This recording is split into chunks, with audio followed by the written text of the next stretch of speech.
Welcome to the webinar. You have entered as an attendee in listen-only mode. Please call the roll, Madam Clerk. Mayor. Mayor Lott. Here. Commissioner Dodson. Commissioner Dodson. Here. Thank you. Commissioner Sparkman. Here. Vice Mayor Kilton. Here. Thank you. Mayor, we have a quorum. Thank you. We have a quorum with with 4 present, missing Commissioner Mathis. Okay. As always, we always start our meetings with prayer. And tonight we're very honored to have Pastor John Foxx. David, were we able to get John Foxx on the line tonight? Pastor Foxx, are you able to join us? No? Well, I guess we have, he won't be able to be with us this evening. And if you don't mind, Vice Mayor, could you lead us in prayer again? And we appreciate it so well, okay? Thank you. Let's pray. Heavenly Father, we thank you for your grace and your mercy. We ask for your hand of wellness, protection, and prosperity upon all of Plant City, all of our residents. We ask that you would be with Commissioner Mathis, and we lift her up to you, prayerful that her injuries are minor and that there'll be quick healing, and that you would give wisdom to the doctors and also be with Tony as they walk through this trial and tribulation.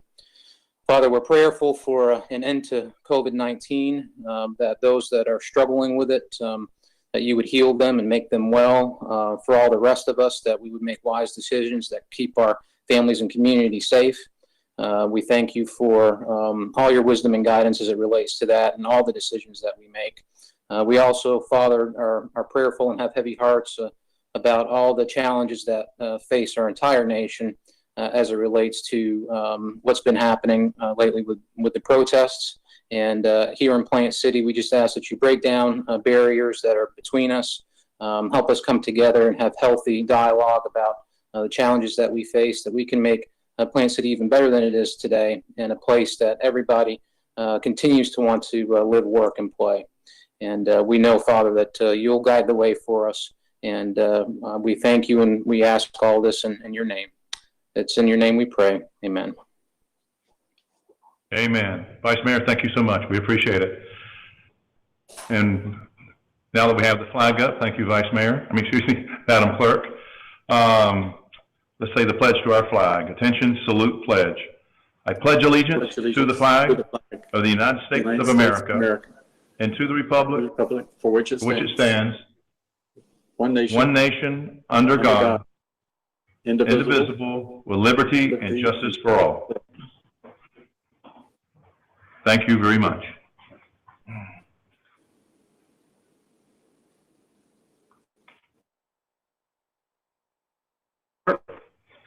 Next order of business. Recognition, presentation of a proclamation declaring July 2020 as Parks and Recreations Month in Plant City. I believe we have Jack Holland on the line, our Director of our Recreation Department. Mr. Holland, are you online, please? Yes, sir, Mr. Mayor, I am here. Okay, welcome tonight. I wish you was here physically, but we'll take it virtually as well. But before we present this proclamation on behalf of the Commission, I'm sure when I speak, I'm speaking on behalf of everyone in our community, all citizens, that our Parks and Recreations Department is one of the gems in our community. It helps us do a great job in raising and building strong families in Plant City. And you and your staff, if you would, please tell them how much we appreciate them. The Commission appreciates them, and I know our citizens definitely appreciate them. And so tonight, I know we do this once a year, honoring this particular month, and I can tell you, I'm glad we do it once a month because, once a year, because our Parks and Recreations Department definitely deserves the recognition. So on behalf of the City Commission, I'd like to read the proclamation of the record. Whereas public parks and recreation systems are dedicated to enhancing the quality of life for millions of people in communities around the world through recreation and programming, leisure activities, conservation efforts, and whereas leisure experiences provide opportunities for young people to live, grow, and develop into contributing members of our society, creating lifelines and continuous life experiences for older members of the community. generate opportunities for people to come together and experience a sense of community, improve the physical, mental, and emotional health of communities, and pay dividends to communities by attracting business jobs and increasing housing values. And whereas in observing Parks and Recreation Month, we recognize the vital contribution of employees and volunteers in recreation and parks facilities. These dedicated supporters organize youth activities, provide educational programming, advocate for more open space and better trails, and raise funds for local improvements, and ensure that recreation and parks facilities are safe and accessible places for all citizens to enjoy. Whereas during Park and Recreation Month, all citizens are asked to enjoy what the City of Plant City has to offer by taking part in their favorite sports, visiting the outdoors, walking trails to improve their health, spending time with family and friends, or just relaxing. Now, therefore, I recollect, by the authority vested in me as mayor of the City of Plant City, Florida, proclaim the month of July 2020 as Park and Recreation Month in the City of Plant City, and call upon all of our citizens to join us in recognizing the importance of our city parks and recreation facilities, and to learn more about how to support the places that bring our community a higher quality of life, safer places to play, and healthy alternatives through recreation programming for everyone. Mr. Holland, thank you so much. And before I ask you to speak, I know our city manager would like to say a few words. Thank you, Mr. Mayor. I want to echo your comments. I think that we have an outstanding Parks and Recreation Department. I'm very thankful for the leadership of Jack Holland and his role as director of that department. And I would like to take the opportunity to congratulate Jack and his staff on this proclamation and recognition tonight. Thank you. Jack, would you like to say a few words? Yes, sir. Thank you, Mr. Mayor and the commissioners and city manager. We appreciate this. The Parks and Recreation Department is very thankful to receive this proclamation in support of the efforts that our staff are out there doing each and every day to provide quality park space and programming to benefit our community. We've had a challenging year so far, but our staff has worked hard to plan for and execute our 8-week summer youth program, which is currently underway at the Planteen Recreation Center. We're working within COVID-19 guidelines at 50% capacity and with social distancing and other mitigation techniques in place. We started our 3rd week today, and our 100 registered youths are having a blast. We're also excited to see our new Sadie Gibbs Martin Community Center coming online shortly. If we did not have a few minimal COVID-19 related production delays for some of the facility equipment, we would have hit our target date of July 28th. But the good news is that we are under budget and we are on track for the facility to be open to the public in early August. So keep your ears open for more information on the open house that we will have to introduce everyone to the facility. So I will share this with staff tomorrow. And again, thank you to Mr. Mayor and Commission and City Manager for this recognition. Mr. Holland, thank you so much. And we are looking forward to the continued improvements to our parks and recreation facilities throughout the city. So thank you so much. Madam Clerk, what's the next order of business? Public comment. Okay, public comments for this meeting were accepted by electronic submission or mail to the city clerk and have been disseminated to the city commission electronically prior to the start of tonight's meeting for review and inclusion into this meeting's official record. I want to appreciate everyone that sent in public comment. Your commission has read them, and we are addressing them accordingly. Thank you for your public comments. Madam Clerk, what's the next order of business? Consent agenda. Before I ask for approval of the consent agenda, is there any item any commission would like to have pulled for further consideration? Yes, Your Honor. Seeing none, what's the pleasure of the commission? Your Honor? Hello? Yes. This is Vice Mayor Kilton. Yes, Vice Mayor? I do need to acknowledge on item J that I have a conflict of interest. QGS Development, Inc. is a client of my accounting firm, so I'll need to abstain from that, and we'll have to vote on that separately. Okay. So we are pulling item J. Any others need to be pulled? Seeing none, Vice Mayor, do you want to make the motion to approve excluding item J? So moved. Okay, is there a second? Commissioner Smartman, second, with comment. Okay, we have a motion to approve the consent agenda excluding item J by Vice Mayor and seconded by Commissioner Spartman. Any discussion? Yes, Commissioner Spartman. Seeing none? Mr. Spartman, yes. Mr. Spartman, yes, sir. Yes, sir. Commissioner Spartman, please yes, proceed, sir. Commissioner.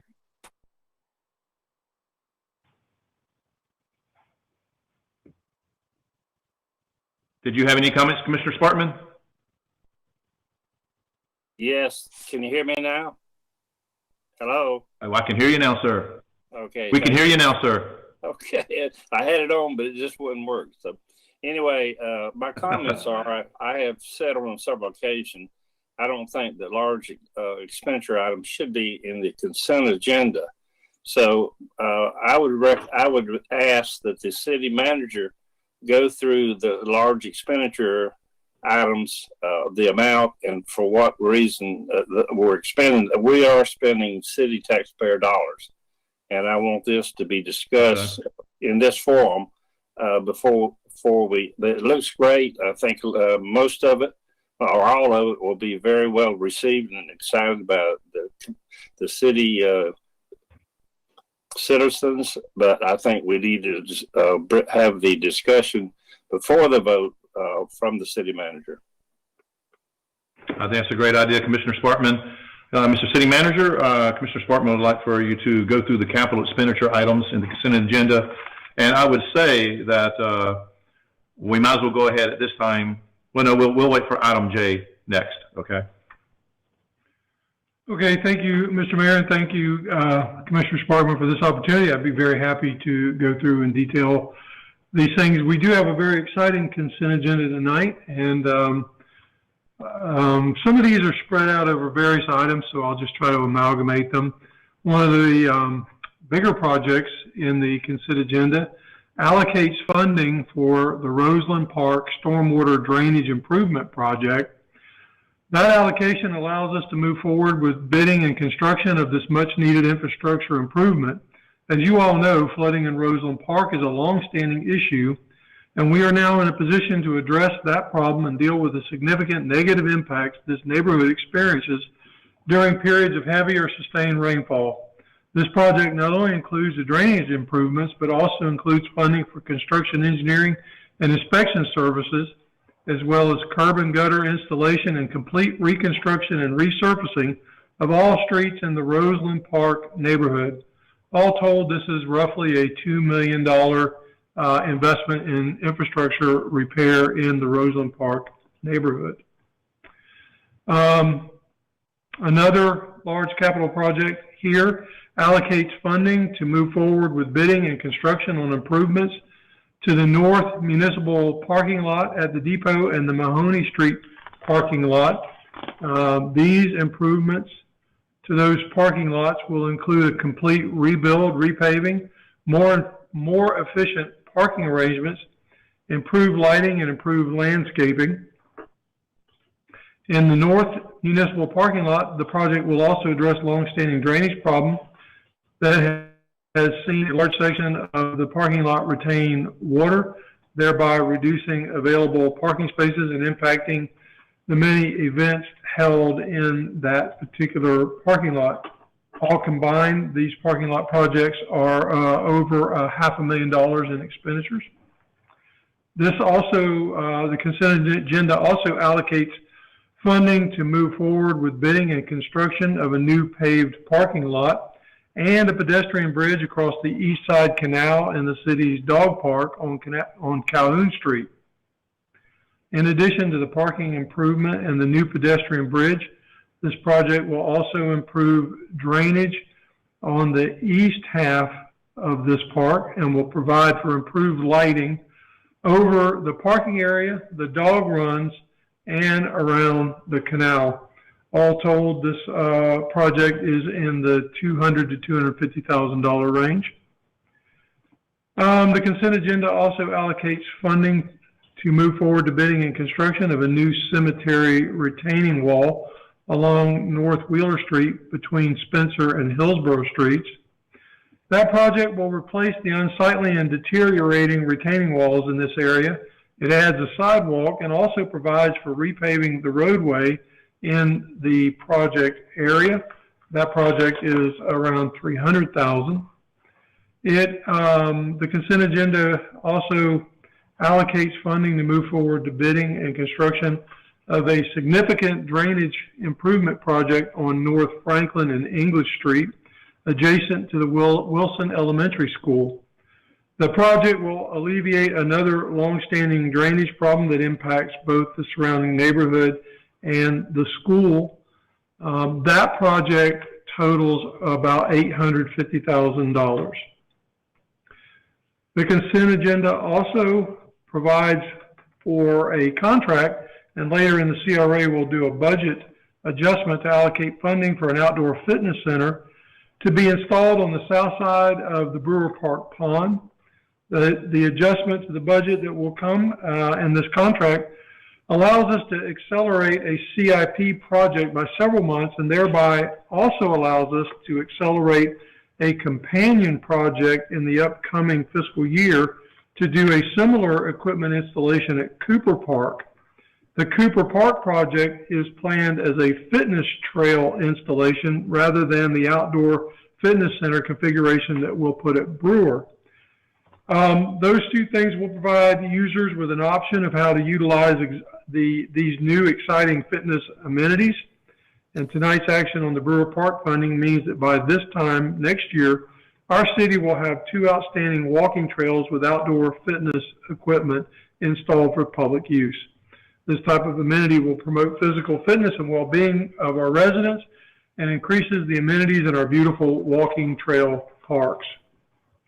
Also included in tonight's consent agenda is an allocation of funding for new batting cages at Mike Sansone Park. This project will construct a 3-tunnel, 70-foot-long batting cage for practices and warm-ups. This particular project is funded from an ongoing CIP that is supported by player user fees that the city transfers in full to the CIP for these type improvements at our league play fields. This is the first such project to be funded this way in the 3 years since this CIP was initiated. I believe that's about a $70,000 project. And the Brewer Park project is in the $150,000 range. We also have a CIP to install 2 sodium hypochlorite storage tanks at one of our water plants. Sodium hypochlorite is used in our water quality program. That's about a $77,000 project. We also have the first phase of a 3-phase CIP to improve traffic controllers at signalized intersections around our city. In this first phase, we will be installing 25 new traffic controllers, 25 intersections, and that is a $87,000 project for this first phase. I believe that that is all of the capital projects. And a few other items on the consent agenda for everyone's knowledge. We have an amendment to our contract on temp to perm that adjusts our holiday pay for our temp to perm employees. We're providing for an additional 13 weeks of consulting engineer services to help us manage our project workload, which you can tell from what I just detailed is quite extensive, while we continue the search for a new assistant city engineer. This is the last such period of consulting services that we are going to bring forward, as we expect to have that position filled by the end of this cycle. We also have a resolution that will be detailing the virtual versus live meetings that the mayor mentioned earlier in his remarks. We have an agreement with Hillsborough County to transfer jurisdiction of a portion of Newsom Road that relates to the Park project. So you can tell from all of this, commissioners and Mr. Mayor, we have quite a lot going on, and this is a very robust consent agenda tonight, and I'm glad we had the opportunity to detail it as we did, and I would stand for any questions if there are any. Commissioner Sparkman, does that answer your questions? Yes, Your Honor, it sure does. Thank you very much, Mr. City Manager. Thank you. Does any other commissioners have any other comments or questions for the city manager? Any other further discussion on this motion? Yes, this is Commissioner Dodson. Mr. Dodson. Good evening, everyone. I just Please proceed, Commissioner Dodson. Good evening, everyone. I just wanted to follow up on that because I did have the opportunity this afternoon to speak with City Manager Bill McDaniel regarding a few items on the consent agenda. And as I was going through that list to review, it occurred to me there was a couple of items that may be of interest to detail out as well, because in that list it itemized a decrease in surface road resurfacing funds for 2 of those projects. So it totaled about $450,000. And my concern was that if funds were being reduced in the road resurfacing allocation that we have each year to achieve the goals that we've set out for those, what would that do to the rest of the list that we have already scheduled for improvements in 2020 through 2021? And as it turned out, the monies listed for reducing street road surfacing was itemized because they are a part of our approved plan for work that was already on the schedule. A lot of that was a part of the wall retention improvements for the cemetery on Wheeler Street. And then there was one other very small allocation to one of the other projects. But I found that something I thought I'd point out just to support the workload of the projects that the city manager has itemized. Okay. So you got your answer that the funding is not being pulled from the road resurfacing plan. It's a part of the road resurfacing plans that we've already approved. It's just being, it was part of the list of funds allocated to these projects. So it made it appear one way, but it was actually another. Right. Thank you, sir. Any other questions or comments? Okay.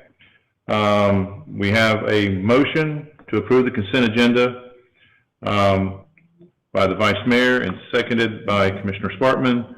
We've had comments, and so this does exclude item J. Madam Clerk, would you call the roll, please? Mayor Lott? Yes. Commissioner Dodson? Yes. Commissioner Sparkman? Yes. Vice Mayor Kilton? Yes. Thank you. Vice Mayor Kilton couldn't vote. Yeah, you can vote on this. We'll go on J next. Okay, and it's approved with a vote of 4-0. Now we have item J on the consent agenda. What is the pleasure of the commission? Motion to approve, Your Honor, Commissioner Sparkman. And Dodson, you got a second? Commissioner Dodson, second the motion. Okay, so we have a motion by Commissioner Sparkman, second by Commissioner Dodson. Any discussion? Seeing none, roll call vote, please. Mayor Lott? Yes. Commissioner Dodson? Yes. Commissioner Sparkman? Yes. Vice Mayor Kilton? I abstain. Abstaining? Okay, thank you. Now record. It's approved with a vote of 3-0 with 1 abstaining. That concludes the consent agenda. Madam Clerk, next item. Reports of officers, boards, and committees. Thank you, Mr. City Attorney. Excuse me, Mr. City Manager. Thank you, Mr. Mayor. Actually, I've covered pretty much everything I had planned for my report tonight. I too thought that the consent agenda was very important and significant tonight, and was going to talk a little bit about it. So thanks to the discussion on the consent agenda, I've had the opportunity to review that in great detail, and I will make that my report for tonight and stand for any questions that the commission may have. Thank you very much. Does any of the commissioners have any questions for the city manager?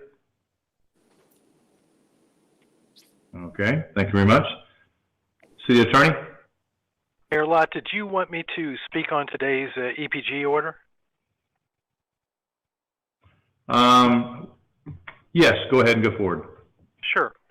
Well, the countywide emergency policy group this afternoon adopted an order requiring the wearing of face coverings when social distancing cannot be met, and it passed 5-3, with Mayor Lott being one of the 3 votes dissenting.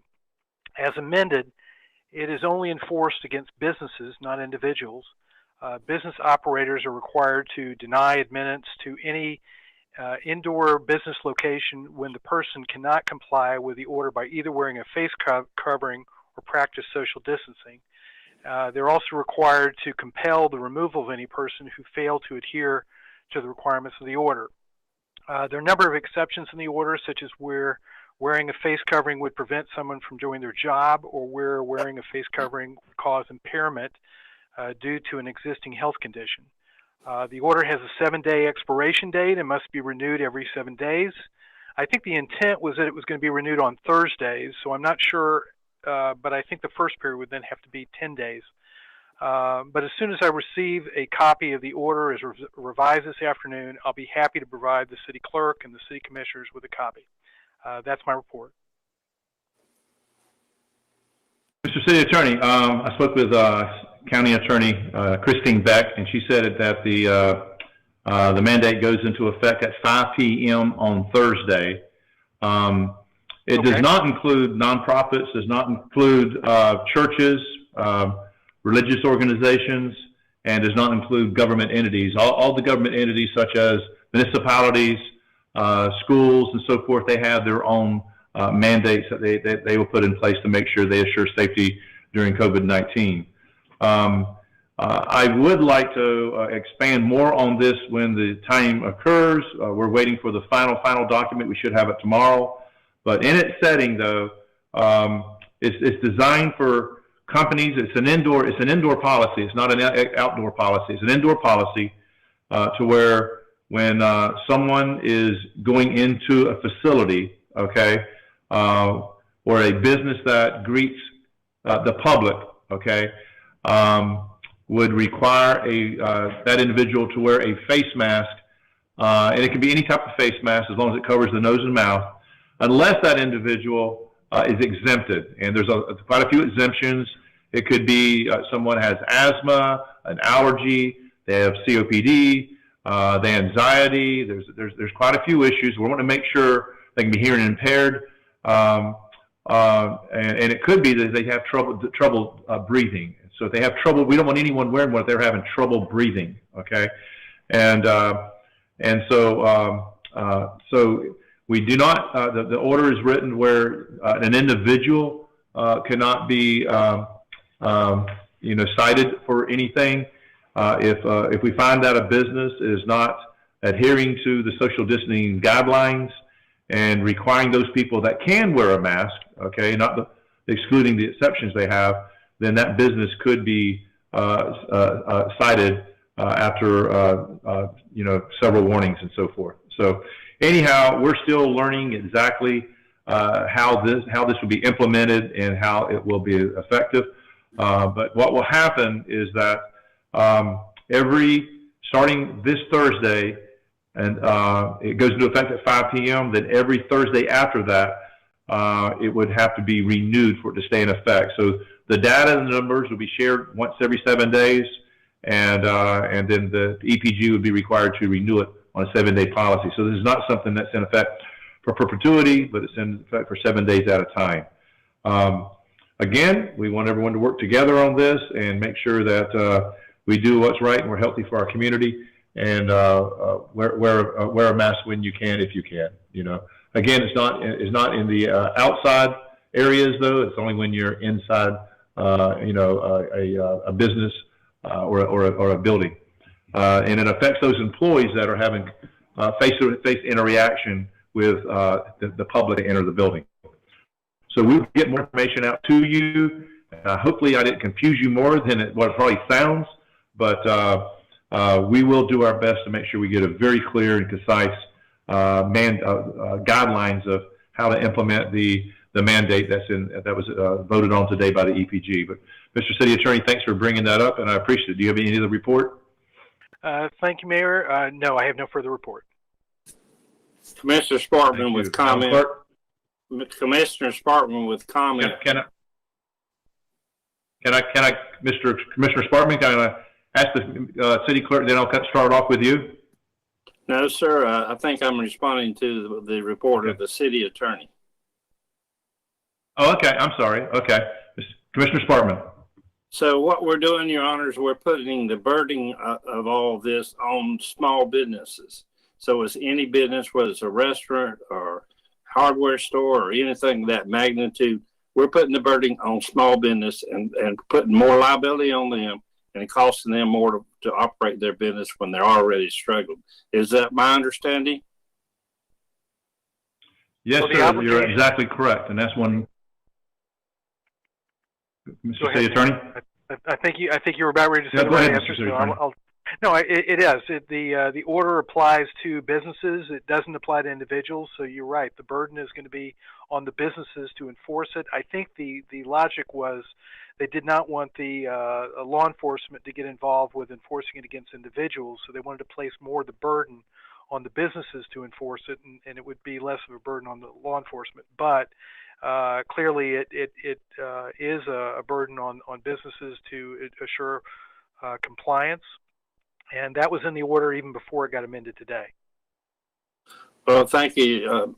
But also, what does that mean about restaurants? We got to keep the thing on and eat through our mask and drink through our mask, or what? I don't know. One of the exceptions is eating and drinking. And so persons eating or drinking would not be required. So you're sitting at your table and you're eating, you would not be required to wear a mask. Okay. Obviously, you can't drink and eat while you're wearing it. So government can't enforce it, so we're going to put a burden on small business. I detest that. No further comment, Your Honor. Commissioner Sparkman, and that's exactly why I voted against it, among other reasons as well. Now, a restaurant might require you to wear the mask on from the front door to your table, but once you're at your table, then you would be allowed to take it off. But that would be up to the actual restaurant owner at that particular point in time, you know. But we will be coming out with the do's and don'ts with this mandate and getting it clarified. We're still waiting for the final order to be presented to us. That was approved today from Christine Beck, the county attorney. You know, Mr. City Attorney, was I inaccurate in anything I just said? You were perfect. Okay, thank you, sir. Commissioner Sparkman, I share your feelings 100%. Okay, Madam Clerk. Yes. My office received a resignation of Library Board Member Lisa Galloway due to a recent move to Polk County, and I wanted to let the Commission know that I've begun advertising the vacancy and will bring back any applications once received for consideration. Okay. Thank you very much. Well, we sure will miss the services from Lisa Galloway, and we wish her well when she moves to Polk County. And I know she'll plug herself in over there and volunteer like she has always done so in Plant City. But we would like for anyone listening and those that aren't listening to please, put in your application. We'd like to consider it. Our library board is very important to us, and we have strong representation there, and we'd love to see, other members join our library board. So this is a notice. We are advertising for a new library board member. And again, Lisa Galloway, we wish you the best. And that concludes your comments? Yes, sir. Thank you very much. Commissioner Dodson? Well, good evening again, everyone. Thank you, Mr. Mayor. I'd like to express my best wishes for a very quick recovery by Commissioner Mary Mathis. It comes as quite a surprise hearing that information, as you expressed earlier tonight, that she had had an accident. So our hearts and our prayers will extend to her, and the best of wishes for the injuries to be minor and that her recovery will be fast. I also want to address the matter that's been of concern to me as it is throughout the nation regarding local businesses and the effects of the prolonged period that they've been operating in with regulations for using their businesses, especially in restaurants that were closed down for a long time. But it's just so important that we as a community come together in this matter and do all that we can to support our local businesses, both retail and restaurants, and any others that we can find to do business with. Let's do that as much as possible. This last 12 to 14 weeks that they've been having to suffer through these circumstances has left them with hardly any business activity. And many are suffering greatly as a result of it. And I just want to say that it's so important for us to do all we can to make certain that our businesses survive this. And the best way to do that is to provide them with our business and help them as much as we can. I did want to also thank the Main Street program for that great idea that came out in support of local business by matching sales dollars of consumers with dollars provided by Main Street to help generate more sales. It's a great program, and I understand it's been well received, and the public has, I think, bought up all the dollars Main Street was offering to accompany their dollars spent with local retail and restaurants. Just wanted to point that out. I thought it was a wonderful program by Main Street. And I was going to call upon you, Mr. Mayor, to address today's meeting with the Emergency Policy Group regarding the new regulations on mask wearing. So I was happy to hear that our City Attorney, Ken, and yourself both address that matter. I do feel many of the same sentiments expressed by Commissioner Spartman. It does, again, it does attack local business and put a burden that's unneeded at this time on them. And I feel for their positions. And I look forward to hearing more about how this is going to be played out. And I'm glad that it's only for 1 week and then a reassessment is made after that time. And also, a final note, we've had an announcement, I believe, and correct me if I'm wrong, Mr. City Manager, I might be speaking too soon, but we do have a date set for the community center opening. Mr. City Manager, I'll ask you if you should speak that date for our listeners tonight, or is it premature yet to say anything about that? It's premature to announce the date because we're still nailing down a few of the details, and as I had mentioned to you in our conversation, I'm still herding cats. I am very comfortable in saying that it will be the week of August the 10th is what it looks like right now, but we will be forthcoming with an announcement of the official date. Okay. Did you just call us cats? I wasn't referring necessarily to you, Mr. Mayor, or the commission. Commissioner Dodson, I think we're just called cats. It's a great compliment. You can well imagine the duties of the city manager trying to herd 5 members of a city commission with all our own agendas and schedules to meet the obligations that the staff is trying to set out for us. But we appreciate that effort, and that's why I had some reservation in saying the date, and I thank you for setting that point clear. Mr. Mayor, that concludes my remarks for this evening. Thank you, Commissioner Dodson. Commissioner Spartman?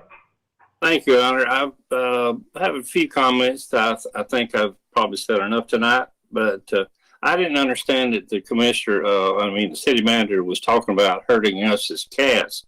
I had heard him say earlier that he was having troubles with the vendors and the contractor on the project, which is delayed because of the virus. So I didn't take offense to being a cat, but he's a cat. He's a cat man, and he loves his cats. He got more kids than us have children, so I didn't take it in that mannerism. And I was sad to see today that the city of Lakeland did not take the mask proposal today. So unfortunately, probably a lot of our people that would shop in Plant City will probably go to Lakeland where they're not subject to this kind of stuff. And I'm just completely disappointed. And I have no further comments. Thank you, Commissioner Spartman. Vice Mayor? Thank you, Your Honor. Certainly want to echo congratulations and thanks and appreciation to Jack Holland and his team for their outstanding work of the Parks and Recreation Department. It is a very important part of what we do in Plant City. Obviously, we all, know how important it is to provide opportunities and activities for our youth in broad strokes across our entire community, and they do a fantastic job of doing that. And so many partners like the Optimist Club and others that help to support the work of Parks and Rec. And it's exciting to add new amenities. We just mentioned the addition of the Sadie Gibbs Martin Community Center, the work that's going to be done at Hal Brewer Park, and the batting cages, and on and on. And that's just an ongoing commitment that we have in Plant City to making sure that we have great amenities for our citizens. So very happy about that, and thankful to Mr. Holland and his entire team. Also, again, echo the concerns for Commissioner Mathis and prayerful for her wellness and a speedy recovery. Much thanks to you, Mr. Mayor, for continuing to represent us well. I listened to the EPG meeting. I think it started at 1:30, and I sent you a text, I think 2.5 or 3 hours in. I wasn't sure if you were going to be able to make it to this meeting the way that one was going. So you've had a long day, but you continue to fight for us here in Plant City and East Hillsborough County, and we appreciate that. And also wanted to wish everybody, I don't think we're going to have another commission meeting before July 4th, so happy Independence Day to everybody, and take an opportunity during that time just to reflect on the importance of our Constitution and our rights, especially as Commissioner Sparkman has pointed out. It seems that our civil liberties seem to be under attack these days, and it's going to be great to have that celebration to remember, how great a country we live in. That concludes my comments, Your Honor. Thank you, Vice Mayor. I tell you what, during my comments right now, if I could, I'd like to give it over to the city manager with the mandate that was approved today.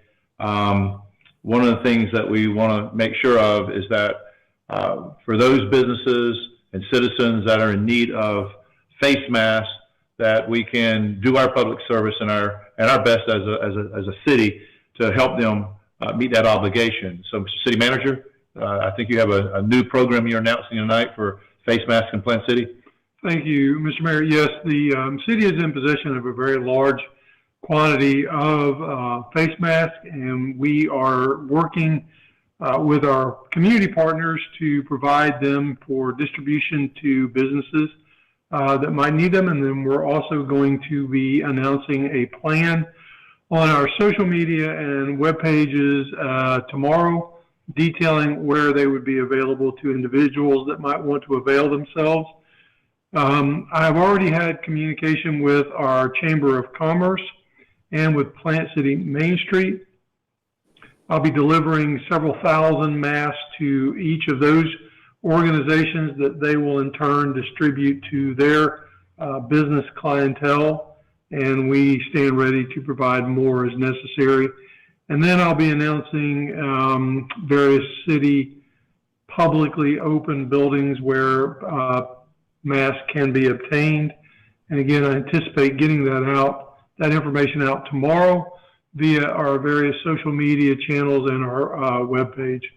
So we'll be making quite a few masks available to help people and businesses deal with the impact of today's passage of the order. So the city, Plant City, partnering with the county, we currently have over 30,000 masks in hand. And so we're not talking about just a couple of hundred masks or a couple of thousand masks. We have over 30,000 masks on hand, and we have the ability to get more as needed from the county. So so this is a very robust plan, and we wanted to make sure that anyone that's in need of facial mask and any of our businesses or any of our citizens have the ability to get them. I know I was speaking with, I had a doctor's appointment last Friday, and we had one of our doctor's offices, don't want to say names, but they were literally washing their masks because they didn't have the ability to get additional masks. And so we was able to provide them with masks literally that day. And we also had someone that had a mobile home park that they were in need of masks, okay, and we provided masks for them literally the next morning. And so that was just those are just individuals that reached out to us during the EPG meeting, and we responded. And then and the city manager has been working on coming up with a program so we could put it out to all of our citizens, to our business community, and so forth. So, Mr. City Manager, way to respond quickly like you always do. And if I could, I'd like to open it up to the commissioners, see if they have any questions or recommendations for the city manager on the distribution of our mask program in Plant City. Does any commissioners have any comments or questions? Yeah, Commissioner Dodson, I just want to commend the forethought already given to that, because it was indicated that we will be partnering with various parties throughout the community that can assist in making certain those masks get into the right hands for the right uses.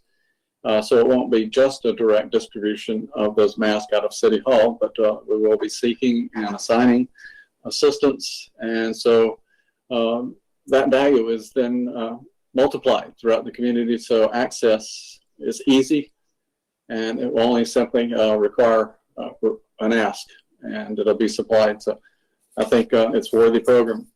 Glad that we can be a part of the solution instead of the problem. Your Honor. Yes, sir. This is Vice Mayor Kilton. I'm glad that this program's in place, and frankly, I think based on the mandate from the EPG and the county, it should be their responsibility to fund all the businesses for this. If you're going to put the burden on business to require the masks, then they should have them available for the patrons at no cost to the business owners. So I'm in favor of distributing them to anybody that asks for them, and we should have a standing order with the county to provide that to any and all businesses that need that assistance. I agree with you 100%, Vice Mayor, and I will let you know that that is our plan. So that's I think we're all on the same page on that. So if there's going to be a mandate in place, then the county should provide those face masks, and the county is stepping up and doing so. They were first taking care of those first responders, but now they have enough inventory where they can start taking care of the business community and the citizens. So I really want to thank County Administrator Mike Merrill for months and months and months ago when this first started, to putting those orders in and to acquiring them, and those, obviously the first mask that came in went to those individuals on the front lines, but now those masks are available for literally for we would have enough that we could take every citizen in Plant City, give them one with the numbers that are available to us. So great comments, and I'm very excited about the plan too. And I know the city manager and our staff will do a good job implementing it in the community. Is there any other comments or so for the city manager on our mask program? Seeing none, that will conclude my comments. Madam Clerk, what's the next order of business? Legislative public hearing. This is a public hearing on an ordinance entitled An Ordinance of the City of Plant City, Florida regarding the Safety Employees Retirement System, amending Section 2-535 Plant City Code regarding disability, amending Section 2-541 Plant City Code regarding maximum pension, amending Section 2-545 Plant City Code regarding miscellaneous provisions, amending Section 2-557 Plant City Code regarding deferred retirement option plan, amending Section 2-559 Plant City Code regarding reemployment after retirement, amending Section 2-560 Plant City Code regarding supplemental benefit component for special benefits, Chapters 175 and 185 share accounts, providing for severability and providing for an effective date. Okay, this is a public hearing. In the notice for this public hearing, the public was advised to contact the clerk at least 48 hours prior to this public hearing should anyone wish to speak. Madam Clerk, did anyone contact our office to speak in the public hearing? Yes, we have Safety Pension Board Secretary David Burnett. We have Pension Attorney Stuart Kaufman on the line to speak. No other public requests were received. Okay. Chief Burnett, would you like to speak now, sir? Yes, Mr. Mayor. Good evening, Commissioners. Before you tonight are numerous amendments to our pension plan ordinance recommended by the plan's law firm, Klausner, Kaufman, Jensen, and Levinson. To speak tonight on behalf of these amendments, I'd like to introduce Stuart Kaufman, representing the plans law firm. Stuart? Very good. Thank you, Chief. Good evening, Mr. Mayor, Commissioners. I hope you could all hear me. Sorry that I'm not there in person to greet you and speak to you in person. Stu Kaufman with the law firm of Klausner, Kaufman, Jensen, and Levinson. We're honored to act as counsel to the Public Safety Employee Pension Plan. A ordinance before you tonight for consideration, really not really benefit changes to the plan, but just technical corrections and procedural issues that we've included in the plan just to get in line with the procedures that the Board of Trustees is required to follow. Quick summary, I don't want to take up much of your time. With regard to filing a disability application, if a police officer or firefighter files a disability application, we made it clear that that application has to be filed while the plan member is still employed by the city. If they are terminated or separate service from employment, they are not entitled to file a disability application seeking disability benefits. We also corrected the plan to provide that any changes that are made by the plan are only to be made by the City Commission. The prior language was that the changes would be made by the police officers and firefighters of the plan. And as we know, members of the plan have no power to, or the Board of Trustees have no power to amend a city ordinance. That is solely within your purview. So we clarified the plan document to codify that. And with regard to some tax issues, we have adopted the IRS Employee Plans Compliance Resolution System Program, which is a guideline that we must follow to reach out and pay a benefit to a member if we cannot find them. It would require us to send the member, the benefits they are entitled to by certified mail, and then be required to check with any beneficiaries, and then do any internet searches to see if we can determine the location of the beneficiary. If we go through those steps and we still cannot find the plan member, then the benefit would escheat or revert basically to the plan. Lastly, we have also codified the reemployment requirements for those individuals who are actually granted a disability benefit from the plan. It would discontinue the disability benefit if they are recalled to employment, if they recover from their disability, with the caveat that the city must make available a position for the police officer or firefighter to return to employment. Most importantly, as summarized in the city manager's memo to you, the plan actuary has determined that all the revisions to the city code have no actuarial impact and are cost neutral. So I'm willing to and ready to answer any questions that you may have on the item before you this evening. And thank you for your time. Mr. Kaufman, thank you very much. Commissioner, do you have any questions or comments for Chief Burnett or Attorney Stuart Kaufman? Mr. Mayor, is Commissioner Dodson? Yes, sir. Mr. Dodson? Yes, please proceed. Okay, thank you very much. I just wanted to speak to the City Commission's commitment to fund the city's public policy, police, fire, pension plan. Our commitment is clear. We've talked about this in the past couple of years. We've increased the funding with the clear intent to make certain it remains healthy going forward and to try to reach the goal of 80% or maybe possibly more of funding value to ensure that for the members of that participatory plan for public safety, which is very valued and very important to us. I do recognize that most of the language that was a part of the changes tonight are more compliance oriented and results of regulatory rules that govern pension plans. And for the most part, that's what it's all about. But I would like to ask Stuart, if you're still there, if you might address, if you would please address the matter of the change regarding the multiplier from 2% to 2.75%. That was a little less clear than some of the other things. And I just want to make sure I understood it correctly. Sure, I'd be happy to address that for you. So it's not actually increasing the multiplier at all. And in fact, the multiplier that we currently have for our plan members is higher than that. It is 3%, I believe, for individuals hired after September 2016, and 3.75 for members hired prior to that September 2016 date.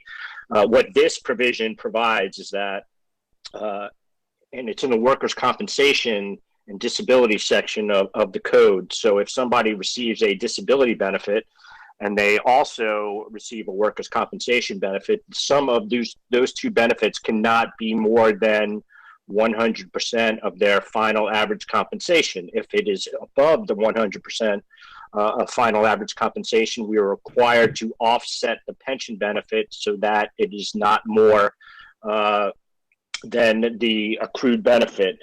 So the chapters 175 and 185 of Florida statutes, which we have to comply with in order to get our premium state tax monies from the state every year, now has a minimum multiplier of 2.75%. And what the language in the code and the ordinance before you provides is that the benefit cannot be offset less than the accrued benefit, which has to be a 2.75, has to be considered with a 2.75 multiplier. It is not increasing the multiplier for anybody from 2% to 2.75%. I hope that.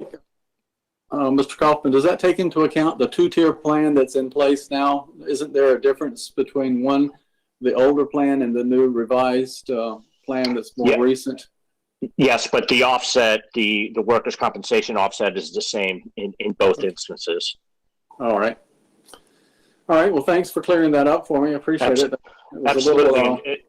And just to comment, I appreciate your comments on, the funding of the plan. And, although it's not before you this evening, I could report that, our investment earnings are based upon, fiscal year, October 1st through September 30th. And what I've seen throughout the plans that the firm represents, and the investment consultant could speak to you on this, but the harm that we saw, the financial impact on the plan that we saw in March has probably been made up. And I would believe that the plan is actually in positive territory at this point in time for the fiscal year with regard to their investments, due to the great quarter that we had ending December of 2019 and the market rebound that we've seen since the end of the March 31st quarter. So I think that we are on course to reach our assumed rate of return, investment rate of return this year. Knock on wood. Well, thank you, Mr. Kaufman. Mr. Mayor, that concludes my line of inquiry with Mr. Kaufman and Chief Burnett. Thank you very much. Any other questions for Chief Burnett and Mr. Kaufman? Seeing none, being that there's no more speakers, this hearing is closed. What's the pleasure of the commission?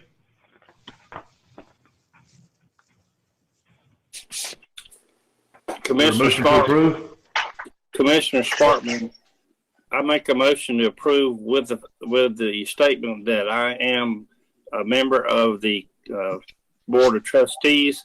I have been over 25 years. I'm currently chairman, but I have no personal gain to ascertain from this safety employees retirement system.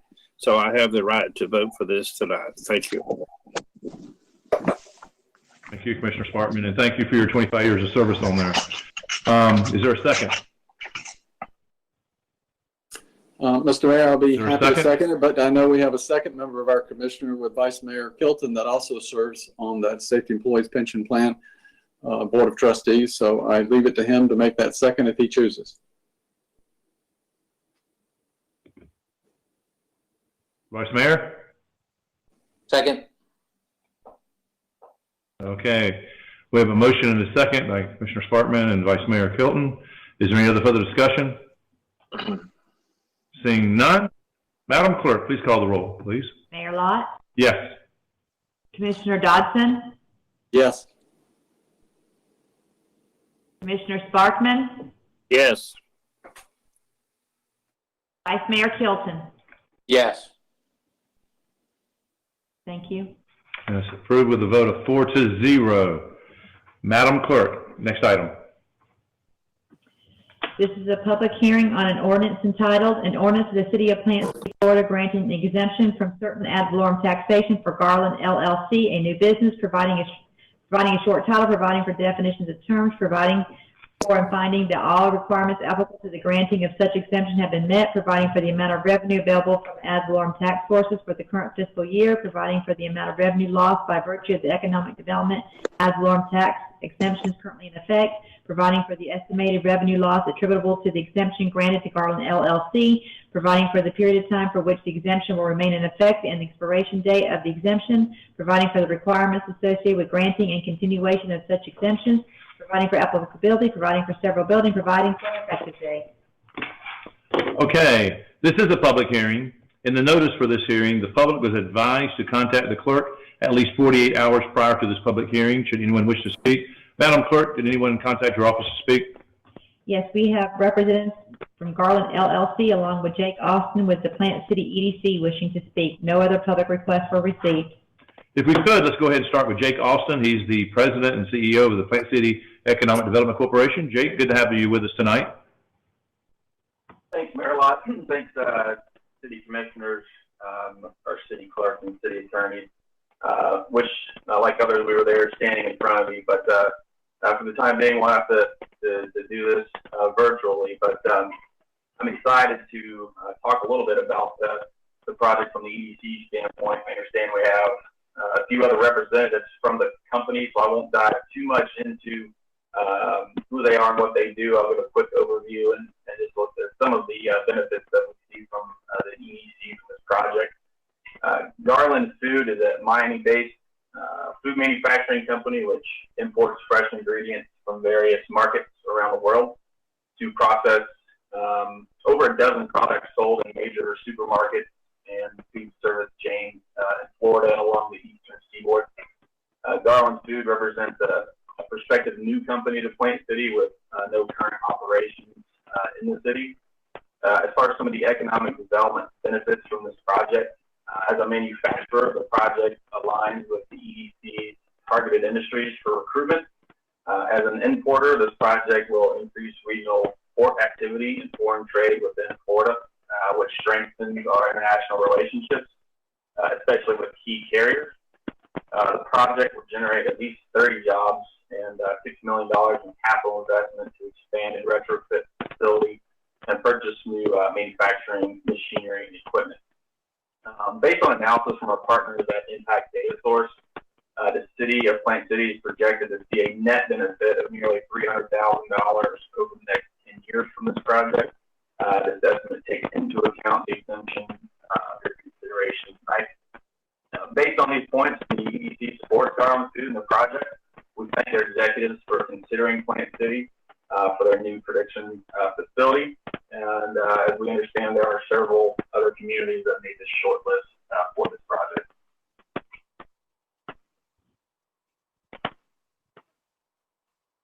Okay, Mr. Austin, would you like to introduce the next speaker? Yes, I believe Jeff Forsyth is speaking, representing Garland Food. Yeah, this is Jeff Forsyth. Tonight.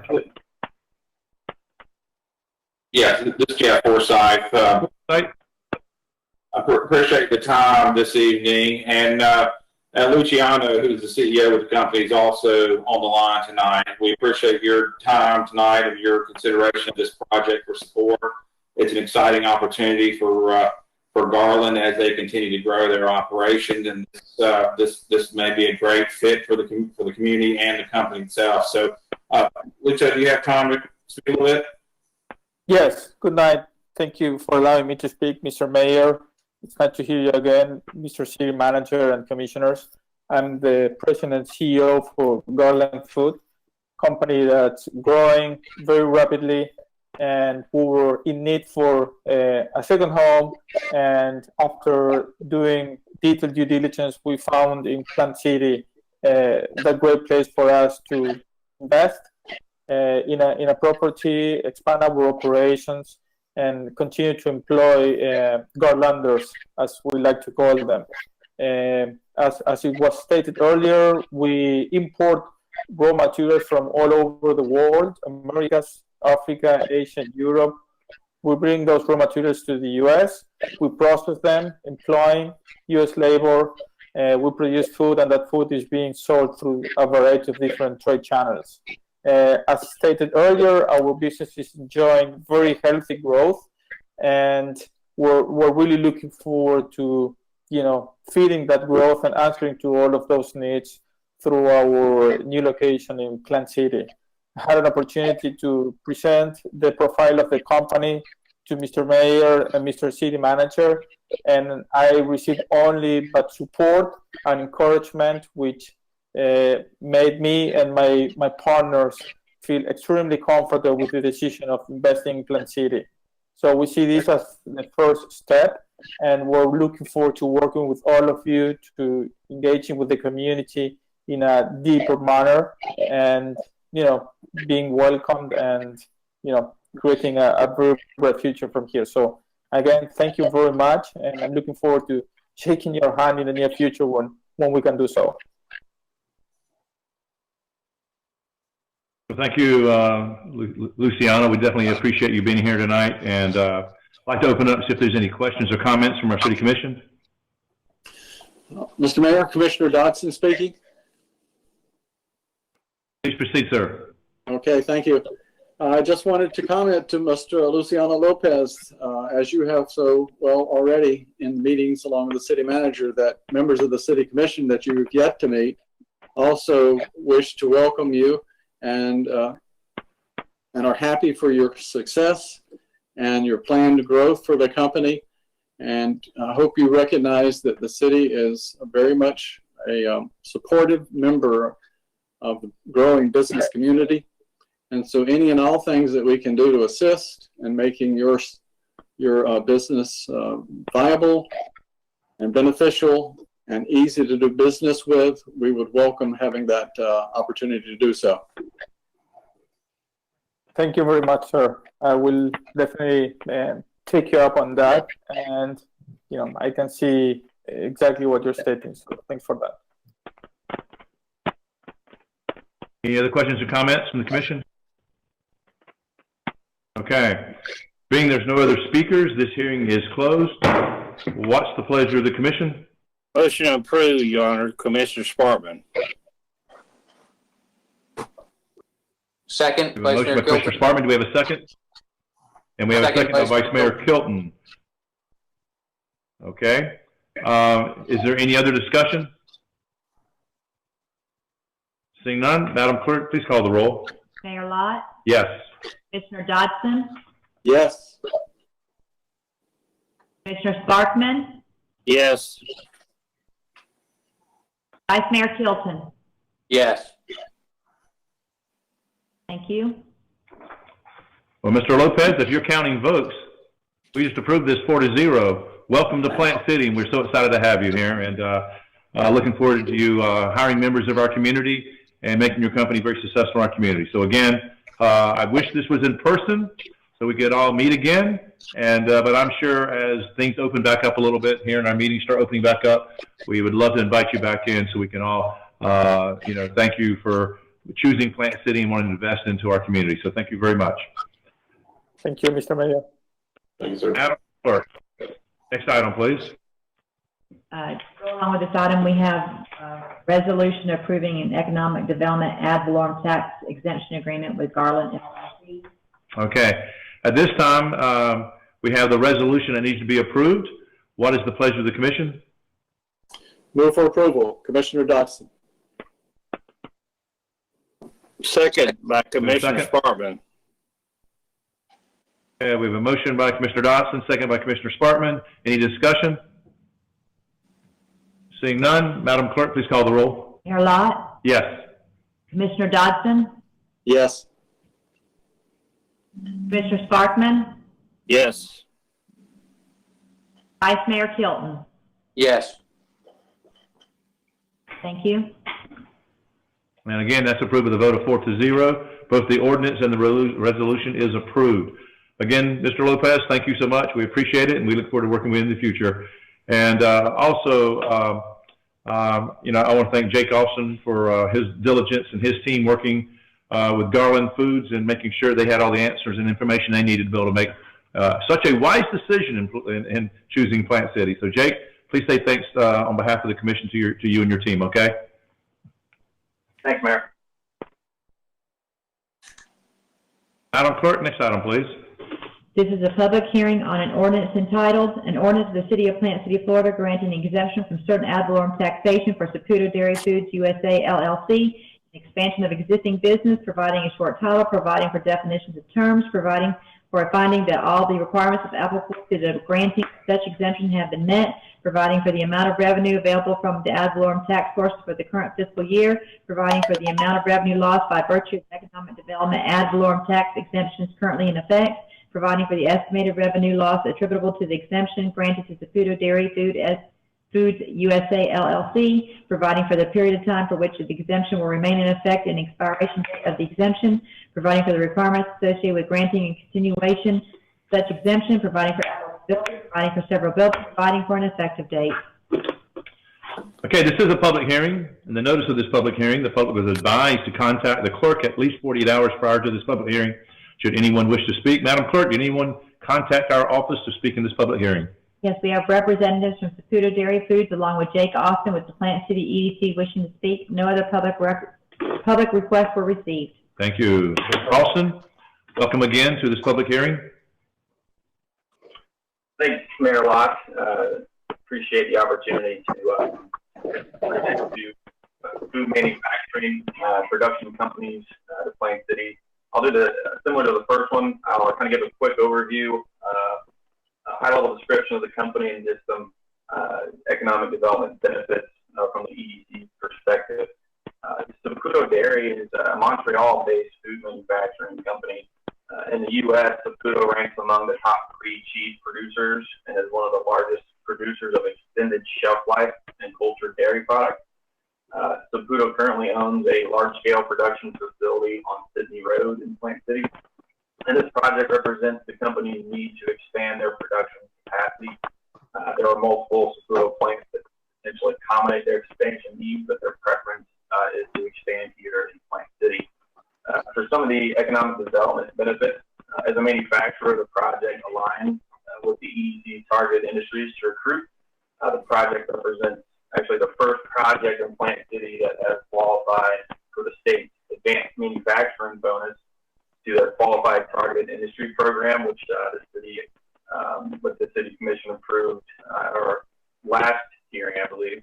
But the bonus requires companies to illustrate an extensive level of innovation, technology, which this company surely does.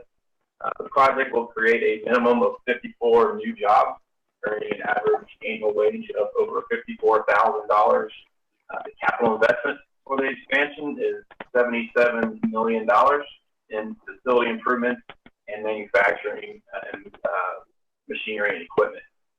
Based on the analysis from our partners at Impact Data Source, the city of Plant City is projected to experience a net benefit of $1.3 million over the next 10 years, and this estimate takes into account the exemption under consideration. Right? Based on these points, the EDC supports Saputo and appreciates the company's continued faith in our city's ability to meet their growing needs. With that, I don't see Jim Byam, our local plant manager, but I believe their corporate executives are on the phone. Who at the company would be speaking first? Hi, my name is Mark Grolet. I am from Saputo. I'm located in Montreal. Just wanted to thank you, first of all, for your support for this project. This is certainly an important project for Saputo, which will allow the company to expand its business in Plant City And I guess we're looking here to increase by approximately 50% the number of employees at the plant. So it's a great start for the company in Plant City. And my name is Eric. Okay, sorry. Mr. Rickman? Yeah, my name is Eric Rickman. I am the Director of Operations for Saputo Dairy Foods. I oversee or support the Plant City facility for SDF. In the 2.5 years, almost 3 years that we've owned the facility, Saputo has invested, like Mr. Austin said, in almost amount of capital. We quadrupled the throughput of the plant. We started off, I believe, with 70 employees. We're up to 125 or 130 now, and that's continuing to grow. This project, we really love being in Plant City. It's a really good place to find a good technical workforce. The utility group helps us, very easy to work with. So we look forward to continuing to grow in the Plant City, and we appreciate and thank you guys for taking the time to consider this for us. Thank you very much. Does any of the commission have any questions or comments for the representatives from Saputo Dairy or for Jake Austin? Mayor, it's Commissioner Dodson. I'll be happy to speak. Hey, Commissioner Dodson. Okay, thanks for recognizing me. I just want to comment that impresses me to start with, to hear from Mark Drolet calling from Montreal, and then to hear from Mr. Eric Rickman as the Director of Operations for the company. Saputo Foods has meant a great deal to Plant City since it's been here for just a few years, but more importantly, we embrace and look forward to the benefits that you bring to our community by hiring 54 new jobs at roughly $54,000 minimum wages and a 50% increase in the workforce.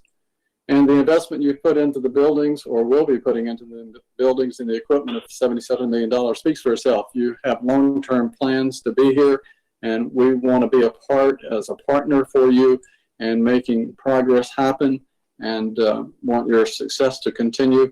And as I had said to the good folks from Garland, I say to you that if there's anything the city of Plant City can do to help and assist in this matter, we stand ready to do so, and we look forward to meeting you at some point in time personally and welcoming you and your employees in the community. And thanks for hiring from Plant City.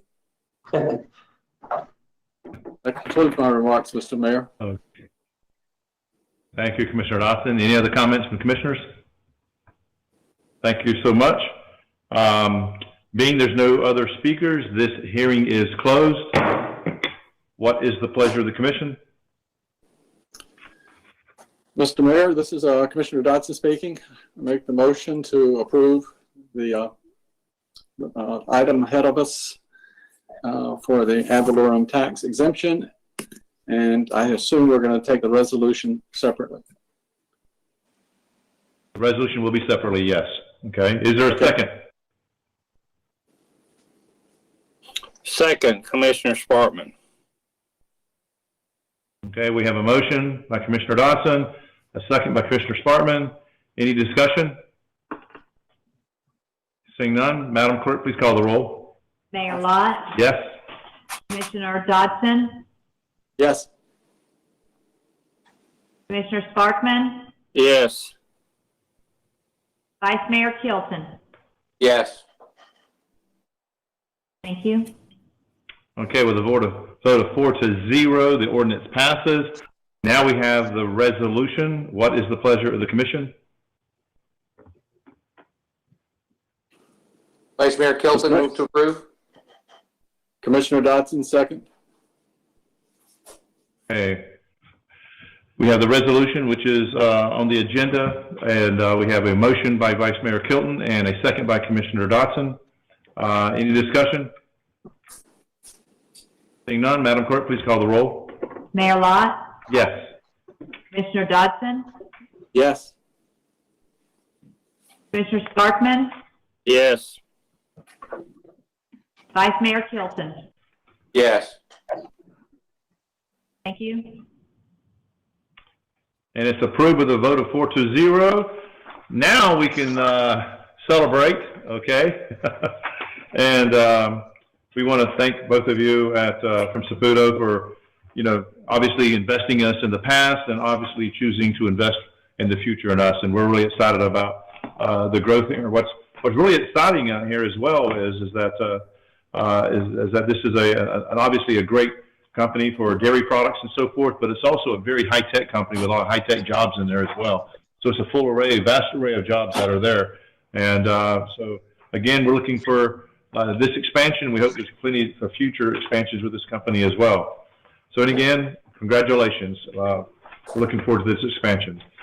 That concludes tonight's agenda for the regular meeting. For those that are listening, with a tap of the gavel, I'm going to officially close this meeting out, and then we're going to run right into our next meeting, which is our Community Redevelopment Agency, which we call the CRA, and we have a little bit of business to carry on in our CRA tonight. So again, I want to thank everyone for being present. I encourage you to stay on for the CRA. This meeting is adjourned. This time I'd like to call the CRA to order. Madam Clerk, please call the roll. Mayor Lott? Here. Commissioner Dodson? Present. Commissioner Sparkman? Here. Vice Mayor Kilton?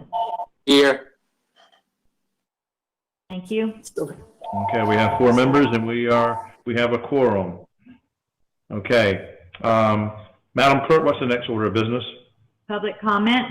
Okay. Public comments for this meeting were accepted by electronic submission or mail to the city clerk and have been disseminated to the CRA board electronically prior to the start of tonight's meeting for review and inclusion into this meeting's official record. We appreciate everyone's participation. Madam Clerk, what's the next order of business? Approval of the May 11, 2020 CRA minutes. Okay, we need a motion to approve the May 11, 2020 CRA minutes. Commissioner Sparkman approved. And Commissioner Dodson seconding the minutes. Okay, we have a motion by Commissioner Sparkman and a second by Commissioner Dodson. Any discussion? Seeing none, Madam Clerk, please take the roll. Chair Lott? Yes. Commissioner Dodson? Yes. Commissioner Sparkman? Yes. Vice Chair Kilton? Yes. Thank you. And the minutes are approved with a vote of 4-0. Madam Clerk, next item. Resolution approving the amendment to the CRA budget for the fiscal year ending September 30th, 2020. Okay, we have a resolution approving the amendment for the CRA budget for September 30th, 2020. What's the pleasure of the commission? Move for approval, Commissioner Sparkman. Second, Vice Mayor Kilton. We have a second. Okay, we have a motion by Commissioner Sparkman and a second by Vice Mayor Kilton. Is there any discussion? Mr. City Manager, you'd like to make a few comments on this item? I can, Mr. Mayor. As I mentioned earlier in my remarks, we would be doing this, and what you've got here are 2 budget adjustments that help provide the funding for some of the capital projects that I mentioned earlier, including our North Municipal and Mahoney Street parking lot projects, as well as allocating the money for the Brewer Park Outdoor Fitness Center project that I discussed. So these are kind of like the icing on the cake to allow us to go forward with those 2 projects. Okay. Any questions for the City Manager about this item? Seeing none, any other discussion? Seeing none, Madam Clerk, please call the roll. Chair Lott? Yes. Commissioner Dodson? Yes. Commissioner Sparkman? Yes. Vice Chair Kilton? Yes. Thank you. Okay, and the resolution is approved with a vote of 4-0. Madam Clerk, next item. Resolution authorizing the chair to decide whether a future CRA meeting will be held virtually or in person with the consultation of the executive director and city attorney, and authorizing the executive director to establish appropriate protocols for in-person public meetings. Okay. What's the pleasure of the commission? Make the motion to approve the item, Commissioner Dodson. And do we have a second? Second, Vice Chair. Okay, we have a motion by Commissioner Dodson and a second by the Vice Chair. Is there any discussion? Seeing none, Madam Clerk, please call the roll. Chair Lott, Yes. Commissioner Dodson, Yes. Commissioner Sparkman, Yes. Vice Chair Kilton. Yes. Thank you. Let's approve with a vote of 4-0. Is there any other business that needs to come before the CRA tonight from the commissioners? Seeing none, this concludes our CRA meeting. I would like to say that tomorrow, for those that are still listening, the city manager will be rolling out the other details on the face mask program, and we also will be, as soon as we get the final order from the county attorney on the action that was taken by the ETG today, we will make sure that we communicate that to our commission and to make sure we also communicate it to our citizens and our business community. This is going to take a lot of clear-cut, concise communication to make sure that people take the proper actions. And we want to make sure they have the facts when they make a decision on how they're going to adhere to it. They know exactly what the facts are. So we have a lot of work to do on this. And sure appreciate everyone in our audience tonight. Thank you to the commission and the CRA and Mr. City Manager and staff. You know, I know that it's hard working this way virtually, but we just concluded 2 meetings tonight, and I think it went pretty well. So again, thank you so much. This meeting's adjourned.